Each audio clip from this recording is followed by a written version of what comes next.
Hello বন্ধুরা, কেমন আছেন? আজ আমি আপনাদের সাথে শেয়ার করব মেয়েরা কেন কন্ডম দিয়ে যৌন মিলন পছন্দ করে না। বিস্তারিত জানতে চাইলে না টেনে সম্পূর্ণ ভিডিওটি দেখুন। আমার চ্যানেলটি সাবস্ক্রাইব না করে থাকলে এখনই সাবস্ক্রাইব করে পাশে থাকা বেল আইকনটিতে ক্লিক করে রাখুন। আর সাবস্ক্রাইব করে থাকলে অসংখ্য ধন্যবাদ। প্রিয় দর্শক, আমরা প্রায় শুনে থাকি যে কন্ডম পরে যৌন মিলন করে সঠিক মজা সুখ পাওয়া যায় না।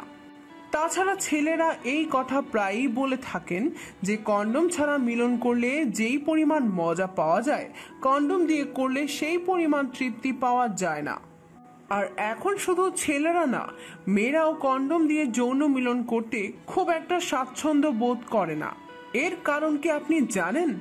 আমরা সবাই জানি অবাঞ্ছিত গর্ভধারণ এড়াতে কন্ডম কতটা জরুরি, কিন্তু এটা দিয়ে যৌন মিলন করতে কেন রাজি হচ্ছে না মেয়েরা? বাঙালি মেয়েরা কেন কন্ডম দিয়ে যৌন মিলন করতে রাজি হয় না? চলুন দেখে নেই। প্রথমেই বলতে হয় অ্যালার্জির সমস্যার কারণে। বাঙালি অনেক মেয়েদেরই কন্ডমে অ্যালার্জি আছে। অনেক মেয়েরাই বলে থাকেন যে তাদের স্বামী যখন কন্ডম দিয়ে যৌন মিলন করে তখন তাদের গোপনাঙ্গে এবং শরীরের অন্যান্য অঙ্গের অ্যালার্জির সৃষ্টি হয়, যার কারণে কন্ডম ব্যবহারে মেয়েদের আপত্তি রয়েছে। দ্বিতীয় কারণ, সেটা হলো মিলনের চূড়ান্ত অনুভূতি ঠিক মতো পাওয়া যায় না। মনে হয় কোথায় যেন একটা কিছু বাদ পড়ে গেল। মনে করুন স্বামী স্ত্রী মিলনের একটা আবেগঘন অবস্থায় আছে, তখন স্বামী যদি তার মিলন থামিয়ে কন্ডম পরে তখন স্ত্রীর উত্তেজনায় পতন ঘটে এবং সে বিরক্ত হয়ে যায়। তাই অনেক মেয়েরাই কন্ডম পরে যৌন মিলন করা পছন্দ করেন না। যৌন মিলনের সময় পুরুষাঙ্গ এবং স্ত্রীর যৌনাঙ্গের ঘর্ষণের ফলে যেরকম একটা ফিলিংস আসে, কন্ডম পরে সহবাস করলে ওই অনুভূতি বা ফিলিংস পাওয়া যায় না। অনেকে আবার এই ধরনের অভিযোগ করেন যে যোনিতে লিঙ্গ প্রবেশের পর একটা গরম ভাব থাকে যা তাদের যৌন মিলনের ক্ষমতা বাড়াতে সাহায্য করে, কিন্তু কন্ডম দিয়ে মিলন করার কারণে এই গরম ভাবটা পাওয়া যায় না, যার কারণে যৌন মিলন করে স্বামী বা স্ত্রী তৃপ্তি পায় না। কন্ডম ব্যবহার তাদের যৌন জীবনে প্রভাব ফেলে, আর এই কারণে অনেক মেয়েরাই বিরক্ত বোধ করে।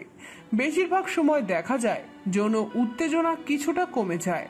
তাছাড়া অনেক সময় কন্ডম ফেটে গিয়ে ছেলেদের বীর্য মেয়েদের জরায়ুতে প্রবেশ করতে পারে, যার ফলে ছেলে মেয়ের অগোচরেই মেয়েটা গর্ভবতী হয়ে যেতে পারে, যা তাদের পরবর্তী জীবনে বিরূপ প্রভাব ফেলতে পারে।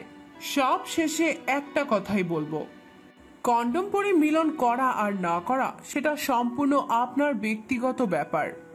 তবে মিলনের আগে যৌন সঙ্গীকে এই ব্যাপারে জানিয়ে রাখলে ভালো হয়।